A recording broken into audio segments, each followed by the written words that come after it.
नमस्कार दोस्तों, स्वागत है आपका अपने YouTube channel BK university point में। दोस्तों, आज हम सेट एग्ज़ाम के सिलेबस के बारे में डिस्कस करने वाले हैं। तो जैसा कि दोस्तों आप यहाँ पे देख पा रहे हैं, राज्यपात्रता परीक्षा सेट 2022 मध्य प्रदेश लोक सेवा आयोग इंदौर प्रश्न पत्र प्रथम, यानी जो आपका एमपीपीएससी द्वारा जो सेट एग्ज़ाम कंडक्ट करवाया जाता है, उसके जो फॉर्म हैं जो है तो फिलअप हो चुके हैं। इसकी एग्ज़ाम डेट जो 4 जून को होने वाली थी वो भी एक्सटेंड कर दी गई है और 27 अगस्त 2023 को इसका एग्ज़ाम होने वाला है। दोस्तों, अगर आप सेट एग्ज़ाम की तैयारी कर रहे हैं तो आपके लिए यह वीडियो बहुत ही महत्वपूर्ण होने वाला है। आज हम बात करेंगे सेट एग्ज़ाम में जो आपका प्रथम प्रश्न पत्र होता है, यानी पहला पेपर होता है, उसके सिलेबस के बारे में आज हम डिस्कस करने वाले हैं। जैसे कि आप सभी को पता है कि सेट एग्ज़ाम में आपके 2 पेपर होते हैं। एक पेपर आपका फर्स्ट होता है और एक आपका होता है सेकंड। सेकंड जो होता है आपका संबंधित सब्जेक्ट का होता है, यानी जिस सब्जेक्ट से आपकी मास्टर डिग्री रहती है उसी सब्जेक्ट का जो है तो आपको पेपर देना होता है। और प्रश्न पत्र जो होता है दोस्तों, यह अनिवार्य प्रकृति का होता है, यानी यह सभी सब्जेक्ट वालों के लिए अनिवार्य रहता है। यह सामान्य प्रश्न पत्र कहलाता है दोस्तों, और इसको शिक्षण और शोध अभिव्यक्ति के नाम से भी जाना जाता है। तो इसी के बारे में आज हम डिस्कस करने वाले हैं। देखिए दोस्तों, कोई भी एग्ज़ाम जो है तो क्रैक करने की सबसे महत्वपूर्ण रणनीति होती है कि उसके जो है तो सिलेबस के बारे में हमको अच्छे से नॉलेज होना चाहिए। क्या होता है दोस्तों कि हम कोई भी एग्ज़ाम देने जाते हैं या फिर सेट एग्ज़ाम की जैसे हम तैयारी कर रहे हैं तो बस हम क्या मार्केट से बुक ला लेते हैं, वो उसको पढ़ना स्टार्ट कर देते हैं। हमको सफलता मिली या फिर कई बार हमको सफलता नहीं भी मिलती है। हमको सफलता ना मिलने का मेन कारण यही होता है कि हम सिलेबस को क्या है अच्छे से नहीं रीड किए होते हैं, नहीं तैयारी किए होते हैं। क्योंकि बिना सिलेबस के अगर हम तैयारी करते हैं तो कहीं ना कहीं हमारे तैयारी में जो है कोई ना कोई कमी रह ही जाती है। तो अगर हम सिलेबस को बहुत अच्छे ढंग से अगर हम पढ़ लेते हैं, उसमें चीज़ों को समझ लेते हैं या सिलेबस के भाव को हम समझ लेते हैं कि जो एमपीपीएससी है आयोग जो है तो फर्स्ट पेपर करवाया जा रहा है, तो फर्स्ट पेपर करवाए जाने का कारण क्या है, उसमें कौन कौन सी चीज़ें मेंशन की गई है, या फिर फर्स्ट पेपर के माध्यम से आयोग यानी एमपीपीएससी जो है हमसे क्या जानने की कोशिश कर रहा है। तो वो सारी चीज़ें अगर हम समझ लेते हैं तो समझ लीजिए कि हमारे तैयारी में जो हमको बहुत सारी सहूलियत मिलती है, यानी बहुत अच्छे ढंग से हमारी तैयारी होती है और चीज़ों को जो है तो समझने में, कैप्चर करने में हमें बहुत आसानी होती है। तो दोस्तों, चलिए इसके बारे में हम समझते हैं। दोस्तों, वीडियो में मैं प्रारंभ करूं इससे पहले मैं बताना चाहता हूं कि अगर आप हमारे वीडियो को पहली बार देख रहे हैं, हमारे चैनल पर पहली बार विजिट कर रहे हैं, तो हमारे चैनल को सब्सक्राइब कर लें और बेल आइकन की घंटी को जरूर प्रेस कर लें, क्योंकि हमारे द्वारा यूजीसी नेट सेट या पीएचडी से संबंधित महत्वपूर्ण इन्फॉर्मेशन दिए जाते हैं या फिर सिलेबस या फिर कोई भी कंटेंट जो है तो हमारे इस चैनल के माध्यम से प्रोवाइड कराए जाते हैं। तो आप हमारे चैनल को सब्सक्राइब कर लें। चलिए दोस्तों, स्टार्ट करते हैं। दोस्तों, जैसा कि आप यहाँ पे देख पा रहे हैं, यहाँ पे बताया गया है कि विषय सामान्य प्रश्न पत्र, शिक्षण और शोध अभिवृत्ति। दोस्तों, आपका जो प्रश्न पत्र उसका नाम ही है क्या है, शिक्षण और शोध अभिवृत्ति, यानी टीचिंग एंड रिसर्च एप्टीट्यूड। देखिए दोस्तों, शिक्षण यहाँ पे शब्द आया है। शिक्षण यानी टीचिंग का मतलब होता है क्या है कि ज्ञान को जो है तो एक व्यक्ति से दूसरे व्यक्ति में क्या करना, प्रेषित करना। यानी जो शिक्षक होता है क्या करता है, वह शिक्षण का कार्य करता है, टीचिंग का कार्य करता है। वो क्या करता है कि अपने नॉलेज को विद्यार्थियों तो क्या कहता है, उसको भेजने का कार्य करता है। तो ये हुआ टीचिंग। और दोस्तों, आपका जो शोध है उसको कहते हैं रिसर्च। यानी रिसर्च का मतलब होता है पुनः यानी बार बार खोज करना। और फिर दोस्तों यहाँ पे एक शब्द निकल कर आया है एप्टीट्यूड। दोस्तों, यहाँ पे एप्टीट्यूड का मतलब होता है आपका दृष्टिकोण यानी झुकाव। तो इस प्रश्न पत्र के माध्यम से आपसे यही जानने की कोशिश किया जा रहा है कि आप शिक्षण और रिसर्च के बारे में आप कितना नॉलेज रखते हैं, उसके प्रति आपका क्या झुकाव है। यानी जो आयोग जो है इस पेपर के माध्यम से आपके अंदर यही योग्यता जानने की कोशिश कर रहा है कि आप टीचिंग और रिसर्च के बारे में कितना नॉलेज रखते हैं। चलिए दोस्तों, समझते हैं आगे। दोस्तों, ये सिलेबस है आपका पाठ्यक्रम जो है प्रथम प्रश्न पत्र का है। और ये जो है तो इसमें दोस्तों जो है तो आपके सामान्य ज्ञान से संबंधित जो है तो क्वेश्चंस होते हैं, यूनिट वाइज होते हैं। इसको चलिए समझते हैं चीज़ें क्या क्या हैं। आपके प्रश्न पत्र प्रथम में जो है तो टोटल दोस्तों 10 यूनिट होती है। और एक यूनिट जो है तो एक यूनिट में 5 क्वेश्चन होते हैं और एक क्वेश्चन जो है तो 2 नंबर का होता है। तो ऐसे में दोस्तों जो है तो आपका टोटल मिला करके आपकी 10 यूनिट को मिला करके आपके 50 क्वेश्चन हुए। और टोटल नंबर की बात करें तो आपके टोटल 100 नंबर होते हैं। चलिए दोस्तों, यूनिट वाइज समझते हैं। सबसे पहले हम समझ लेते हैं यहाँ पे प्रथम प्रश्न पत्र के बारे में, यहाँ पे क्या चीज़ें बताई गई है। दोस्तों, जैसा कि यहाँ पे बताया गया है कि इस प्रश्न पत्र का मुख्य उद्देश्य परीक्षार्थी की शिक्षण और शोध क्षमता का मूल्यांकन करना है। दोस्तों, इस प्रश्न पत्र यानी इस पेपर के माध्यम से आयोग आपसे यह जानने की कोशिश कर रहा है कि आप शिक्षण और शोध के बारे में कितना नॉलेज रखते हैं। तो इस प्रश्न पत्र का मुख्य उद्देश्य यही है कि परीक्षार्थी यानी आप जो एग्ज़ाम देने जा रहे हैं, ठीक है ना, तो शिक्षण और शोध के बारे में आप कितना नॉलेज रखते हैं, इसी का मूल्यांकन करने के लिए यह प्रश्न पत्र जो है तो आपका कंडक्ट करवाया जाता है।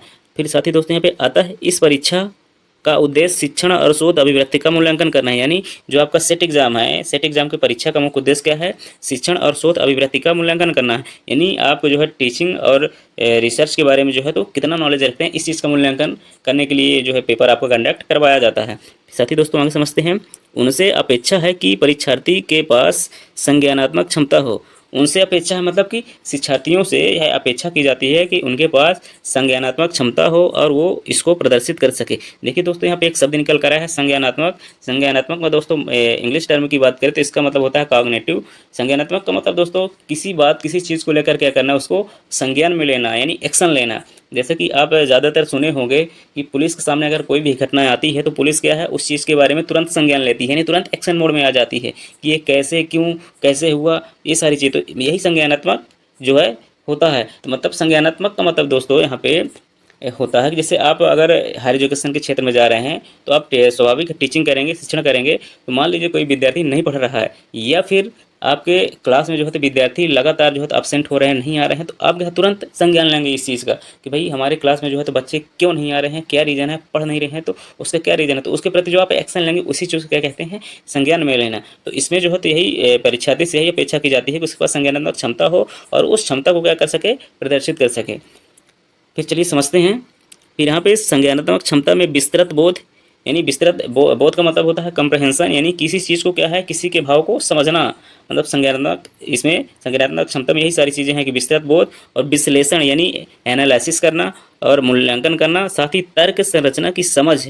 तर्क संरचना की समझ का मतलब है कि कोई भी बात आप अपनी रखते हैं, कोई भी बात करते हैं, तो उस बात के पीछे आपका क्या लॉजिक है, क्या तर्क है, उसकी आपको समझ होनी चाहिए, ठीक है ना। कि इसमें जो है तर्क संरचना की समझ होनी चाहिए। साथ ही दोस्तों निगमनात्मक तथा आगमनात्मक तर्क शामिल है। देखिए दोस्तों, निगमनात्मक तथा आगमनात्मक तर्क जो है, निगमनात्मक दोस्तों डिडक्टिव कहते हैं और आगमनात्मक को इंडक्टिव कहते हैं। दोस्तों यहाँ निगमनात्मक जो होता है, इसमें जो है तो सामान्य बातों से लेकर के विशेष बातों का जो है तो इसमें अध्ययन किया जाता है। यानी सामान्य बातें होती हैं, सामान्य बात से जो है तो हम किसी विशेष तर्क पर पहुँचते हैं। और जो आगमनात्मक है दोस्तों, इसमें जो है तो विशेष से लेकर के समान तर्क पर हम पहुँचते हैं। तो ये सारी चीज़ें जो है तो हम आगे अच्छे से डिस्कस करेंगे। साथ ही दोस्तों यहाँ पे परीक्षार्थियों से यह भी अपेक्षा की जाती है कि उन्हें उच्च शिक्षण और अधिगम का सामान्य ज्ञान हो। साथ ही दोस्तों इसमें आयोग जो है तो आपसे यह भी जानने की कोशिश कर रहा है कि आपको जो है तो हायर एजुकेशन के क्षेत्र के बारे में आपको नॉलेज होना चाहिए, ठीक है। यानी आप, क्योंकि सेट एग्ज़ाम आप पास करके यानी क्वालिफाई करके आप स्वाभाविक असिस्टेंट प्रोफेसर बनने की पात्रता आप प्राप्त करेंगे, आप असिस्टेंट प्रोफेसर बनेंगे भी। तो आयोग इसके माध्यम से यह जानने की कोशिश कर रहा है कि आपको हायर एजुकेशन के क्षेत्र के बारे में कितना नॉलेज है और अधिगम का सामान्य ज्ञान, अधिगम का मतलब सीखना यानी लर्निंग, तो इसके बारे में आपको अधिगम के बारे में कितना नॉलेज है, ये भी जानकारी आपसे आयोग जानने की कोशिश कर रहा है। फिर आगे देखते हैं। फिर दोस्तों यहाँ पर सूचना के स्रोतों की समान जानकारी और ज्ञान हो, यानी जो सूचना के स्रोत हैं, माध्यम हैं, जैसे आपका ईमेल हो गया, इंटरनेट हो गया और सारी चीज़ें जो भी सोशल मीडिया, जो भी तकनीकें हैं, तो ये सूचना के स्रोत हो गए, ठीक है ना। इसके बारे में आपको सामान्य ज्ञान हो, इसकी सामान्य जानकारी हो, क्योंकि आप हायर एजुकेशन के क्षेत्र में जाएंगे तो आपको इन सारी चीज़ों का भी जो है तो आपको ज़रूरत पड़ेगी, क्योंकि आप पत्राचार करेंगे, मेल करेंगे, ठीक है ना, सूचनाओं का आदान प्रदान करेंगे। इसलिए जो है तो ये चीज़ें आपको जानना ज़रूरी है। इसीलिए आयोग जो है तो आपको इसके बारे में जानने की कोशिश कर रहा है कि आपको इन चीज़ों का नॉलेज हो। फिर साथ ही दोस्तों उन्हें इसके साथ साथ उन्हें लोगों, पर्यावरण, प्राकृतिक संसाधनों के बीच समव्यवहार और जीवन की गुणवत्ता पर उनके प्रभाव की जानकारी होनी चाहिए।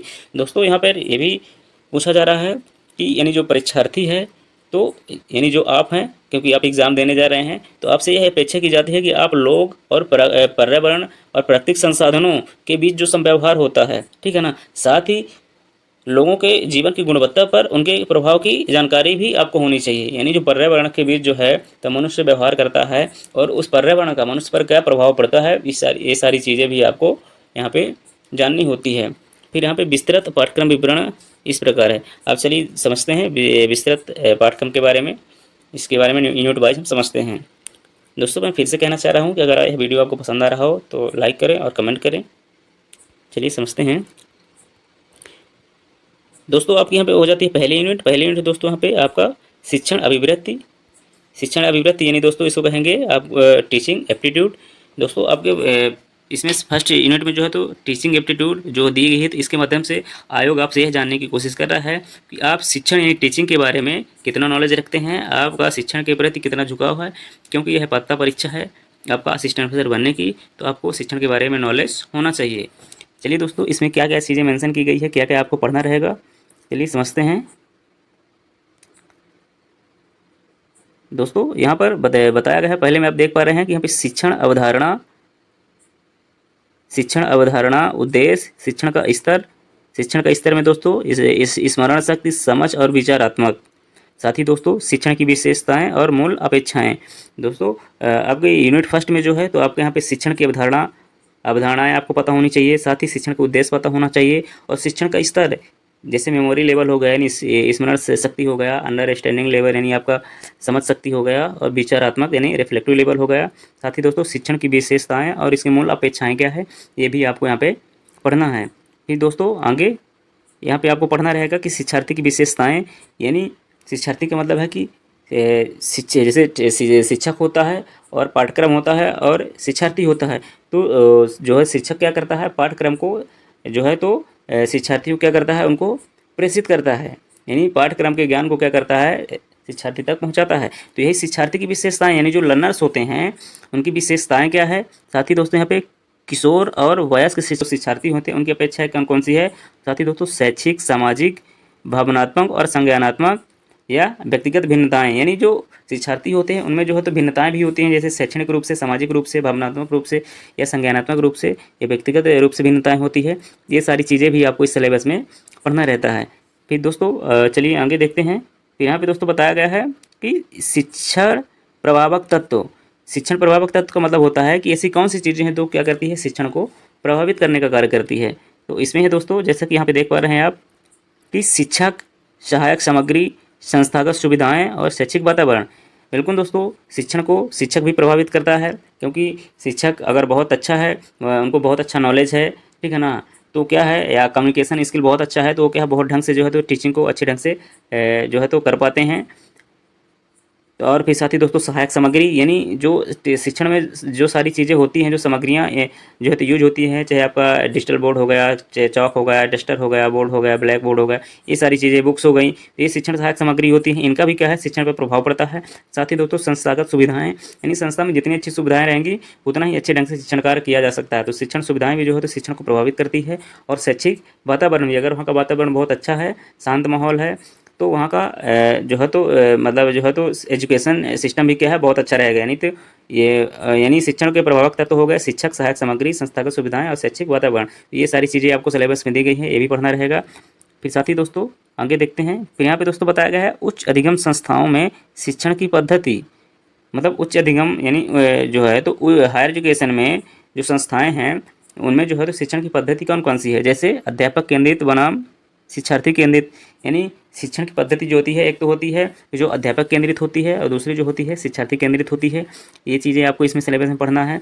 साथ ही दोस्तों ऑफलाइन बनाम ऑनलाइन पद्धति, यानी ये जो तो ऑफलाइन सिस्टम से पढ़ाई होती है या फिर ऑनलाइन सिस्टम से पढ़ाई होती है, तो इस पद्धति को भी आपको यहाँ पे पढ़ना जरूरी है। साथ ही दोस्तों यहाँ पे ऑनलाइन पद्धति में बताया गया है स्वयं प्रभा और मूक से, यानी इसके बारे में आपको भी नॉलेज होना चाहिए, क्योंकि ये जो है ऑनलाइन प्लेटफॉर्म है स्वयं प्रभा मूक्स। इसके बारे में दोस्तों हम आगे विस्तृत अध्ययन करेंगे दूसरी क्लास में। फिर साथ ही दोस्तों यहाँ पे बताया गया है कि शिक्षण सहायक प्रणाली, यानी शिक्षण में जो प्रणाली यानी सिस्टम सहायक होता है उसके बारे में यहाँ पे आपको पढ़ना रहेगा, जैसे परंपरागत, आधुनिक और आईसीटी आधारित।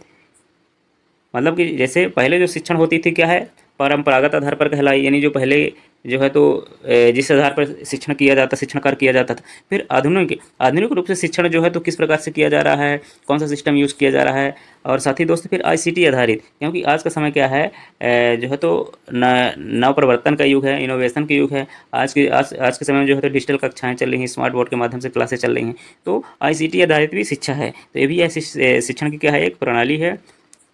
साथ ही दोस्तों चलिए फिर आगे समझते हैं। फिर यहाँ पे बताया गया है दोस्तों मूल्यांकन प्रणालियाँ, यानी आपको जो है तो एवेल्यूएशन सिस्टम जो होता है उसके बारे में आपको नॉलेज होना चाहिए। एवेल्यूएशन सिस्टम जैसे मूल्यांकन के तत्व हो गए और प्रकार हो गए कि मूल्यांकन कितने प्रकार का होता है, किस तरह से मूल्यांकन किया जाता है। साथ ही दोस्तों उच्च शिक्षा में विकल्प आधारित क्रेडिट प्रणाली में मूल्यांकन, इसके बारे में आपको यहाँ पे पढ़ना है। साथ ही दोस्तों कंप्यूटर आधारित परीक्षा और मूल्यांकन पद्धतियों में नवाचार, तो ये सारी चीज़ें दोस्तों आपके फर्स्ट यूनिट में जो है तो दी गई है। तो आपको जो है ये सारी चीज़ें फर्स्ट यूनिट में आपको पढ़ना रहेगा। चलिए दोस्तों फिर समझते हैं अगले यूनिट। दोस्तों अच्छे से उम्मीद करता हूँ कि आप लोगों को बहुत अच्छे ढंग से समझ में आ रहा होगा। चलिए दोस्तों सेकंड यूनिट की बात करते हैं। दोस्तों सेकंड यूनिट में जो है तो आपका यहाँ पे है आपका शोध अभिवृत्ति, यानी इसको रिसर्च एप्टीट्यूड के नाम से जानते हैं। दोस्तों यहाँ पे सेकंड यूनिट के माध्यम से आपसे यह जानने की कोशिश की जा रही है कि आप रिसर्च के बारे में आप कितना नॉलेज रखते हैं, रिसर्च के बारे में आपको क्या ज्ञान है, रिसर्च के बारे में आप कहाँ तक जो है तो अपना ज्ञान जो है तो प्राप्त कर चुके हैं, कितना आपको जो है तो रिसर्च के बारे में आपका झुकाव है कि आप रिसर्च कर लेंगे आगे चल के जो है तो आप रिसर्च में बहुत अच्छे ढंग से जो है तो नवाचार करेंगे, नवप्रवर्तन करेंगे। तो ये सारी चीज़ें इसमें हैं। चलिए समझते हैं।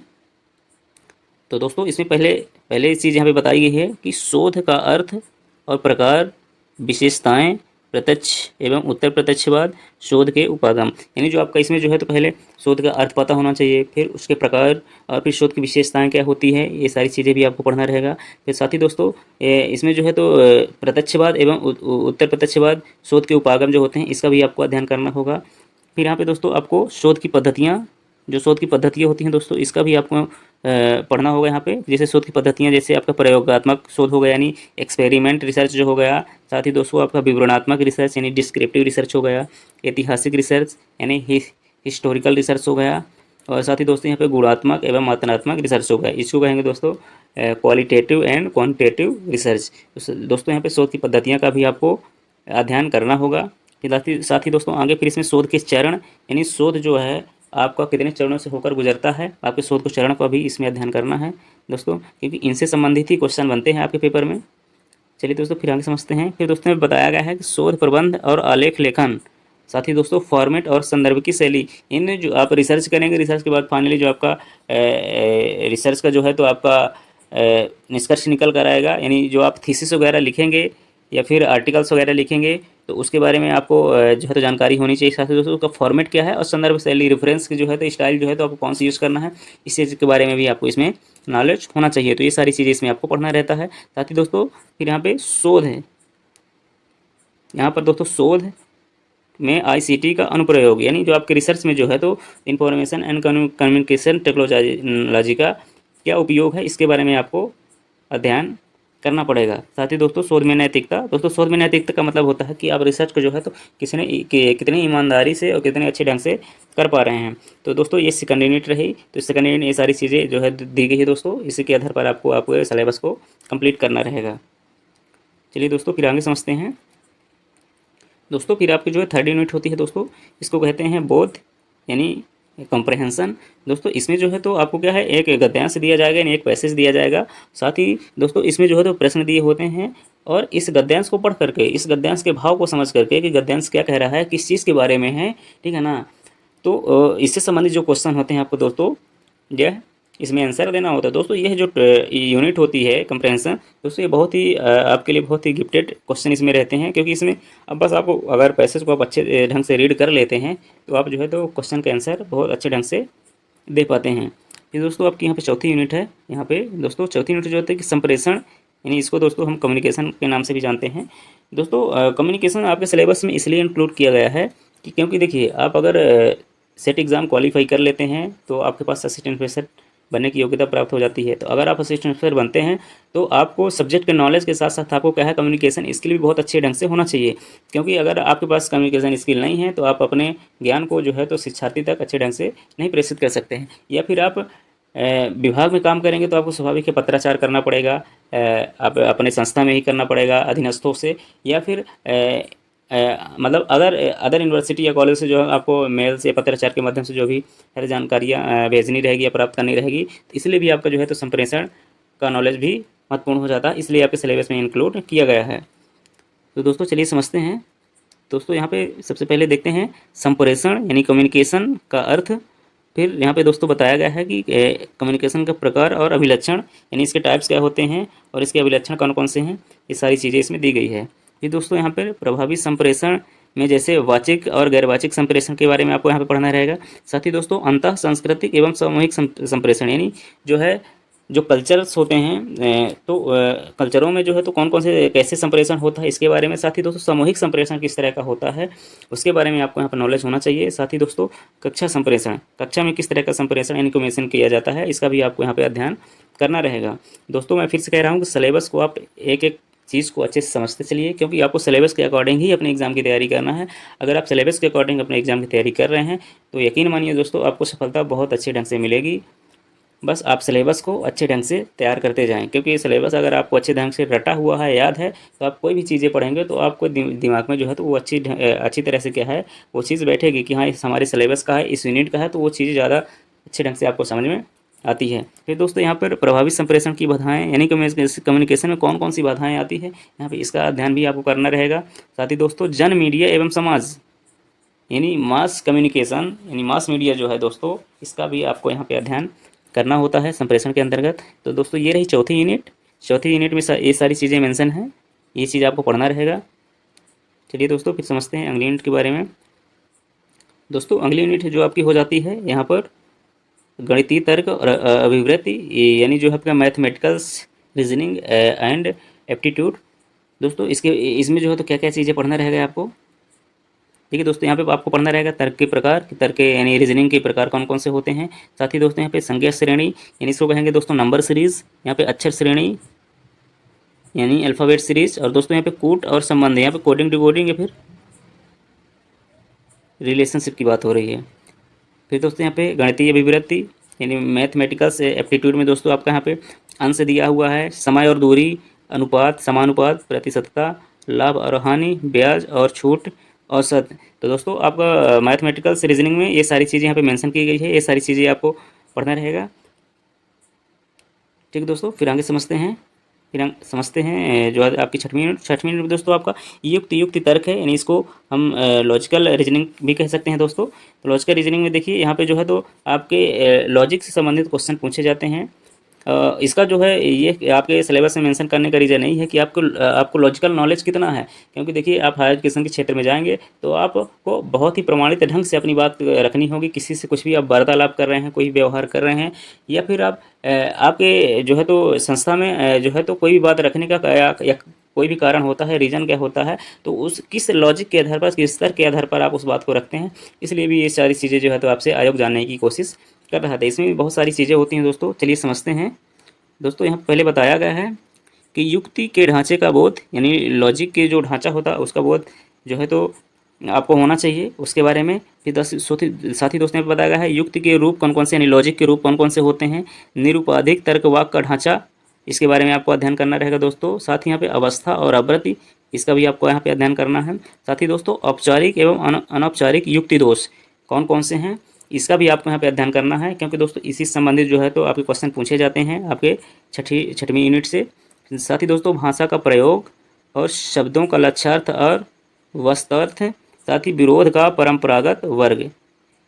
तो ये सारी चीज़ें रही दोस्तों। फिर आगे देखते हैं। फिर यहाँ पे दोस्तों युक्ति के प्रकार यानी लॉजिक के प्रकार, साथ ही दोस्तों यहाँ पे निगमनात्मक और आगमनात्मक युक्ति का मूल्यांकन और विशिष्टीकरण, ये चीज़ें भी आपको यहाँ पढ़ना है। साथ ही दोस्तों अनुरूपताएँ भी यहाँ पे दी हुई हैं, अनुरूपताएँ आपको पढ़ना है। फिर यहाँ पे दोस्तों दिया गया है वेन आरेख, तर्क की वैधता सुनिश्चित करने के लिए वेन आरेख का सरल और प्रयोग, ये भी चीज़ यहाँ पे सिलेबस में दी गई है दोस्तों।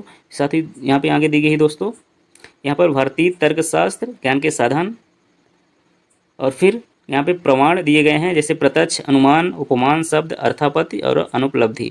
फिर यहाँ पे दोस्तों दी गई है अनुमान की संरचना, प्रकार और व्याप्ति और हेताभास।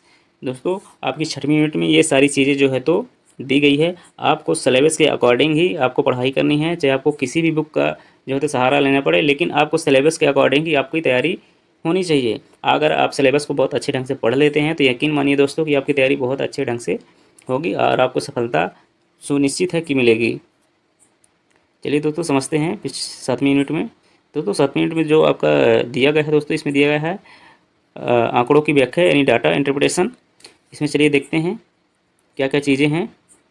देखिए इसमें पहला है आंकड़ों का स्रोत और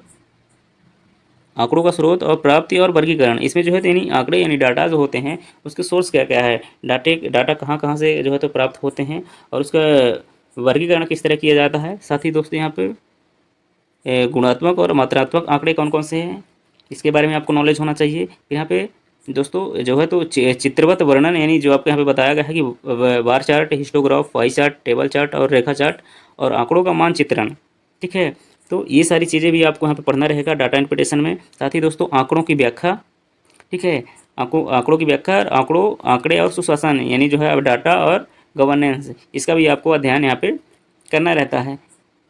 ठीक, चलिए दोस्तों समझते हैं अगली यूनिट, यानी 8वीं यूनिट है दोस्तों। 8वीं यूनिट में देखिए दोस्तों, यहाँ पे बताया गया है आपका सूचना और संचार प्रौद्योगिकी, यानी ICT, इसको कहेंगे इंफॉर्मेशन एंड कम्युनिकेशन टेक्नोलॉजी। चलिए दोस्तों समझते हैं इसमें क्या क्या चीज़ें दी गई हैं। इसमें दी गई है दोस्तों ICT समान संक्षिप्तियाँ और शब्दावली, यानी जो है तो ICT के बारे में इसमें आपको नॉलेज होना चाहिए। साथ ही दोस्तों समान संक्षिप्ति, यानी कंप्यूटर के बारे में कंप्यूटर के बारे में जो शब्द हैं, शब्दावलियाँ हैं, उसके बारे में आपको नॉलेज होना चाहिए।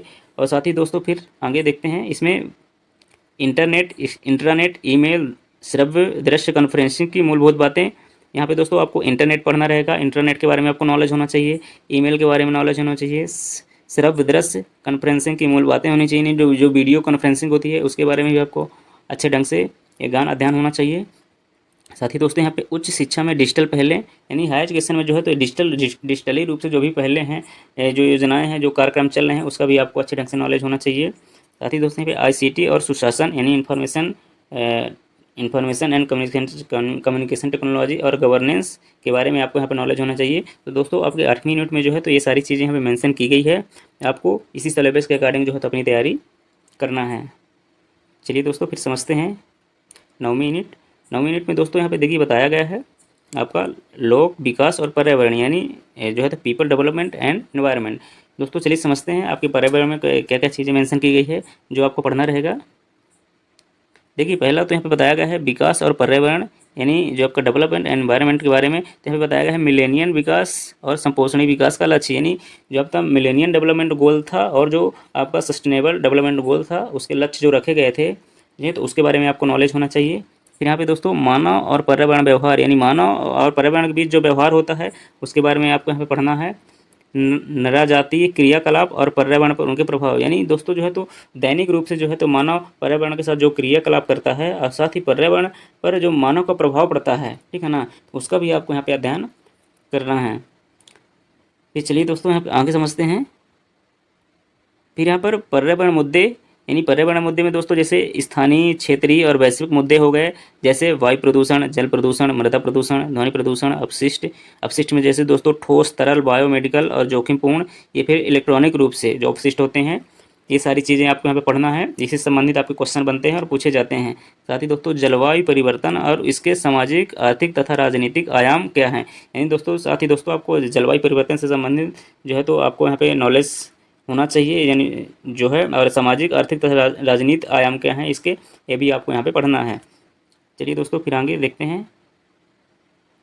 ये दोस्तों यहाँ पर मानव स्वास्थ्य पर प्रदूषकों का प्रभाव, यानी प्रदूषक जो होते हैं उसका मानव स्वास्थ्य पर क्या प्रभाव पड़ता है, इसका भी अध्ययन आपको यहाँ पे होना चाहिए। साथ ही दोस्तों फिर प्राकृतिक और जो ऊर्जा के स्रोत, यानी प्राकृतिक रूप से और ऊर्जा के जो स्रोत होते हैं, जैसे सौर, पवन, मृदा, जल, भूतत्व, बायोमास, नाभिकीय और वन, इन चीज़ों का भी आपको यहाँ पे अध्ययन करना है। इसी संबंधित जो है तो क्वेश्चन जो आपके बनते हैं।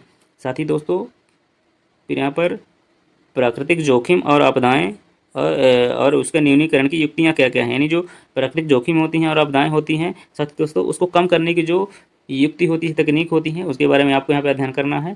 साथ ही दोस्तों फिर यहाँ पर आगे देखिए, यहाँ पर फिर दोस्तों जैसे पर्यावरण संरक्षण अधिनियम 1986 के बारे में आपको यहाँ पे अध्ययन करना है।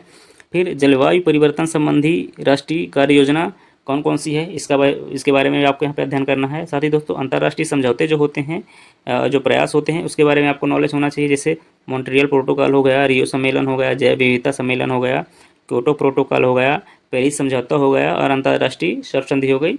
ये सारी चीज़ें हैं दोस्तों, इसके बारे में आपको नॉलेज होना चाहिए। चलिए दोस्तों फिर समझते हैं 10वीं यूनिट। दोस्तों आपकी 10वीं यूनिट जो है तो इसमें दोस्तों बताया गया है आपका उच्च शिक्षा प्रणाली, यानी हायर एजुकेशन सिस्टम के बारे में आपको इसमें जानने की कोशिश की जा रही है। तो दोस्तों चलिए 10वीं यूनिट के बारे में हम पढ़ते हैं, समझते हैं कि आपको क्या क्या चीज़ें इसमें पढ़ना है। देखिए दोस्तों सबसे पहले तो उच्च अधिगम संस्थाएँ कौन कौन सी है, इसके बारे में आपको नॉलेज होना चाहिए। साथ ही दोस्तों प्राचीन भारत में शिक्षा, यानी प्राचीन भारत में, यानी पहले जो शिक्षा होती थी प्राचीन काल में किस तरह से होती थी, इसका भी आपको जो है तो नॉलेज होना चाहिए।